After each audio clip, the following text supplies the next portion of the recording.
topesi basantu nyonso mbote na kombo na Yesu.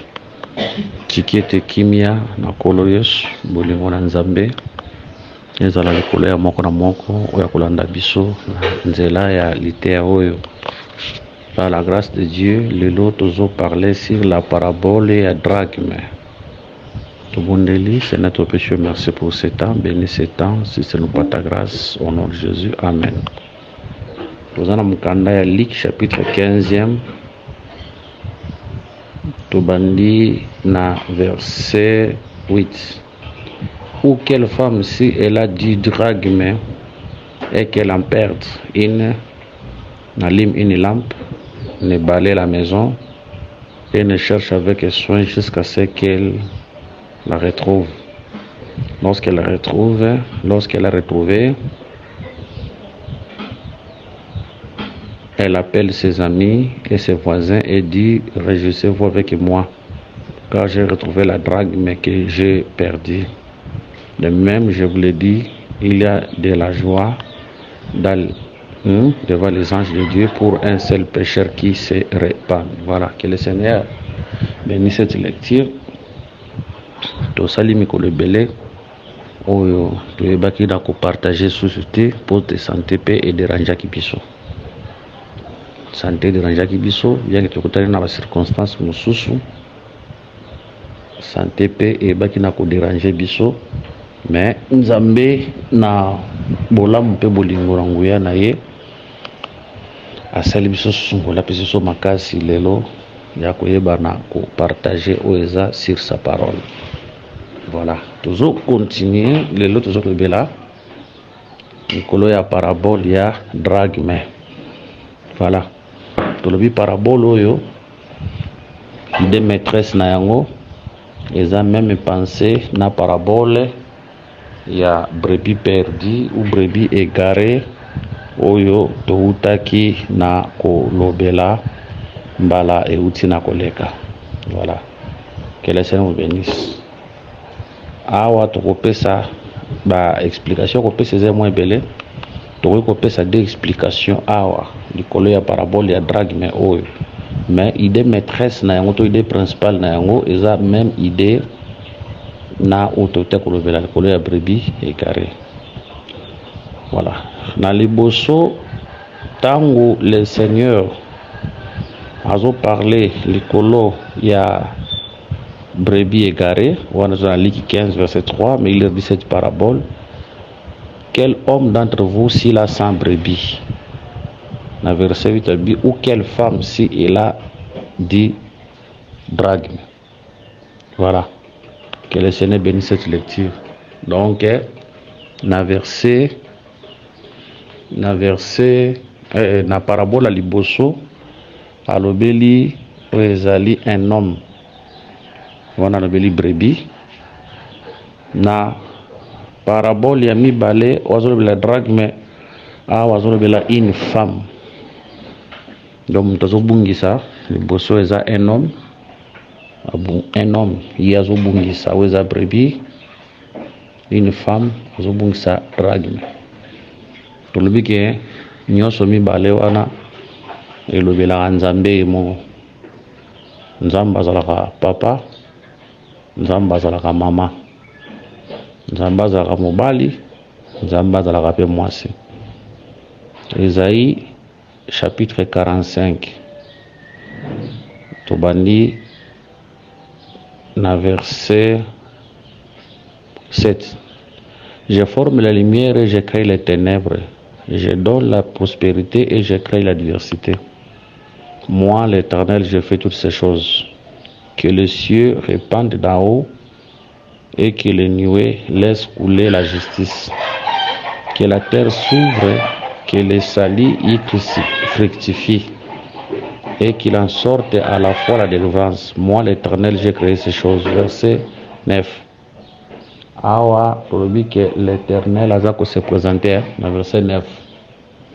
Malheur qui conteste avec son Créateur. Vase parmi des vases de l'argile, de terre plutôt. L'argile dit-elle à celui qui l'a façonné, qui est fait, et ton œuvre, il n'a pas de main. Wana, l'Éternel a se comparer à un potier. Cela veut dire la terre ezalaka œuvre d'art oyo artiste to potier eza l'Éternel le créateur c'est un potier. Dans verset 10 malheur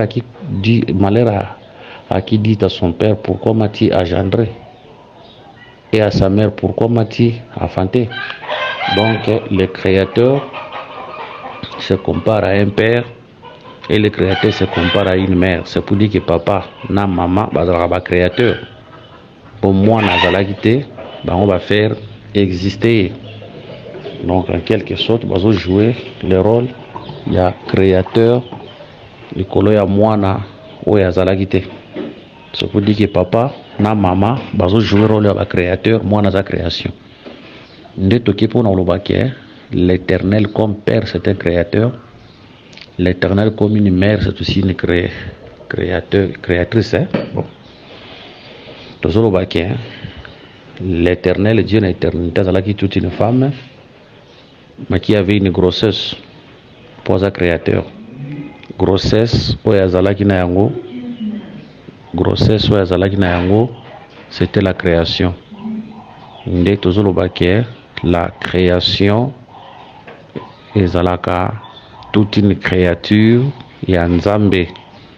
Nzambe oui, toute une créature ya Nzambe, soit ezalaka pe mwana ya Nzambe, na sens ke Nzambe lokola mama na éternité azalaki pe na zemi ya création oyo akoyeba na ko manifester yango ntango azo créer.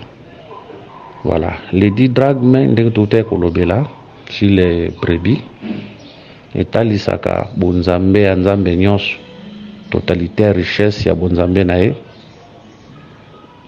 9 ekotikala moko kobunga wana ezalaka Adam. 9 ezotikala wana ezotalisaka bonzambe na ye oyo abungisa te, oyo aza na yango. Moko azobunga wana c'est ça Adam. Donc les 10 drachmes wana drachme moko azobunga wana eza Adam. Ndenge Bible ezotalisa biso lobi ke eza Adam parce que c'est Adam qui était perdu. Mais Bible ezoloba boye ou quelle femme si elle a 10 drachmes et qu'elle en perde une allume une lampe. Cela veut dire la femme devait allumer la lampe et balayer la maison pour chercher. Nde tozokende koloba ke la lampe oyo le Seigneur ayebaki la femme azoko allumer ezalaka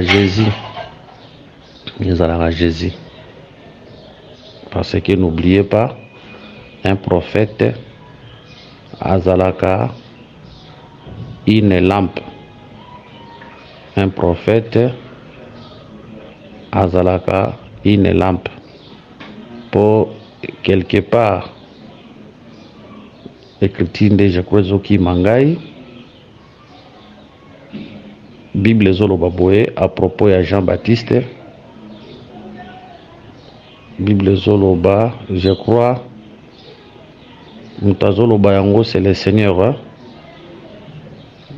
Na luka ce qui n'a komona monsieur na monité na koloba yango na maloba. Jean chapitre 5 verset 35. Jean était la lampe qui brille et qui luit, et vous avez voulu vous réjouir une heure à sa lumière. Jean azalaki une lampe. Or n'oubliez pas, Jésus tangazoya na Matthieu chapitre 16 tangazolo ke bato balobinga na zanan ba comparaka epe na Jean-Baptiste. Donc c'est pour dire que Jean-Baptiste azalaki ombre. Mais le véritable Jean-Baptiste, c'est Jésus. Matthieu 16, 13 à 16. Le véritable Jean-Baptiste, c'est la lumière. Aussi, Jean était une lampe, Jean était ombre. Mais la véritable lampe que Dieu devait allumer, c'est le Seigneur. Bon, Jésus-Christ, c'est lui la véritable lampe. Jésus, c'est la lampe. Azokoma chandelier na Jourdain, quand l'esprit azo likolo na ye azokoma le chandelier une lampe allumée. Ezana nzela na ye nde Nzambe lokola mwasi akoluka biso pe akoyeba na ko retrouver biso. C'est pour dire que l'humanité était dans les ténèbres, mais l'arrivée de Jésus, il est comme la lumière, tous à la retrouver. Et puis le but, il fallait qu'il a balayé la maison. Pour balayer la maison, à tous gens comme l'œuvre de l'expiation, ou Salama qui est à la croix de Golgotha. Parce que quand Christ était mort à la croix de Golgotha, quand il versait son sang, ce qu'il faisait là, ils allaient qui peut lever expiation. Ils allaient qui ont comme Bolandako. C'est le sacerdoce lévitique. C'est le sacerdoce lévitique. Il devait balayer pour nous retrouver. Voilà. On nous a pensé maîtresse, il y a les camps. Nene lobeli mususu pe tokokipe koloba mwasi wana eza biso. Na lobeli mususu mwasi pe tokoloba eza biso. Koloba pe ke drague me tobungisaki. Ezaka nde Christ. C'est la vie éternelle que l'homme avait perdu. L'homme était resté avec la chair, avec le bien de ce monde, mais l'homme avait perdu drague mais véritable qui est Christ. Maintenant, il fallait qu'on allume la lampe. La lampe, Nzamba Peliselaki biso pour retrouver. Oui, Zali, Christ, c'est la loi. On dit que la loi, c'est la lampe. Je crois Psaume chapitre 119, verset 130 dans le Biango.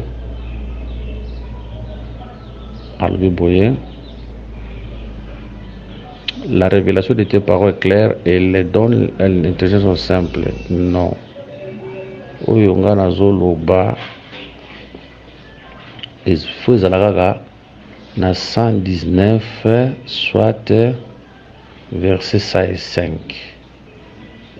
Na lukia monano.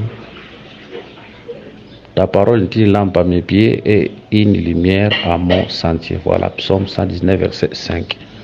Donc la loi était une lampe. Oyo Nzamba Pelisaki, nde ebaki na kosunga biso poto ebana ko retrouver. Drague me perdu qui est Christ. Parce que ceux qui biso tozwaki Christ, c'est par la loi. Sans la loi, tonga toyeba Christ était. C'est la loi qui nous a aidés à retrouver Christ. Yango ko remarquer baekoli bazalaka wana Jésus aye mais baekoli bakoyeba ete.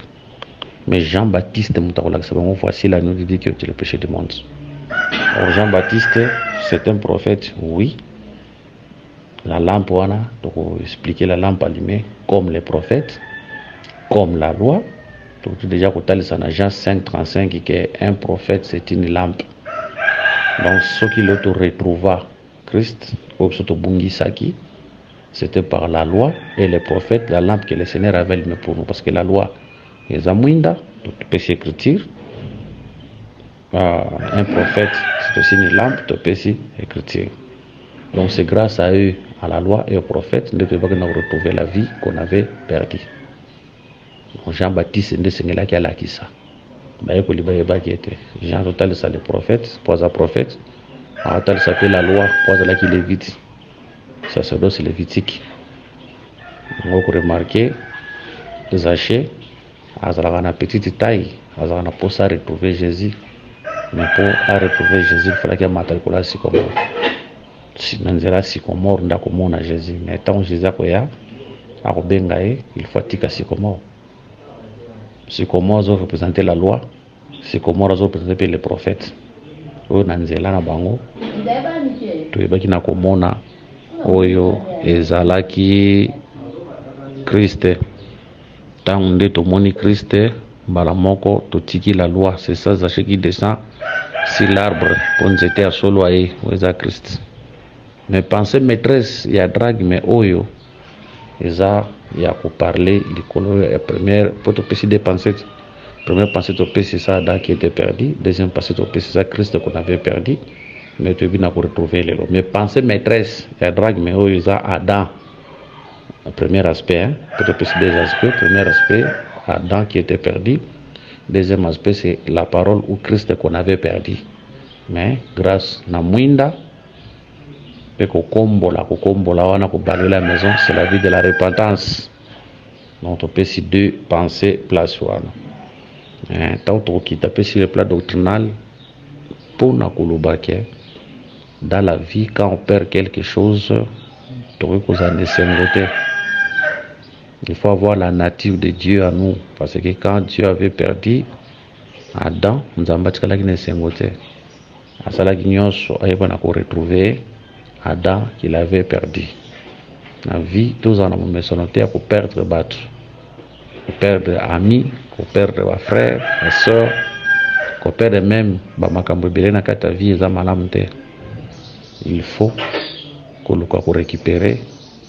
Il faut avoir la nature de Dieu. Bien que vous perdez une chose, vous allez mal mingi. Que le Seigneur Jésus vous bénisse. Bakodona M. Ali, plus 243 84 22 64 114, plus 243 99 88 27 333. Que le Seigneur vous bénisse. Tokutani prochainement Kakanakatia parabole. Kole soit pas molabino. Priez pour nous parce que la santé est au déranger. Merci, que le Seigneur vous bénisse.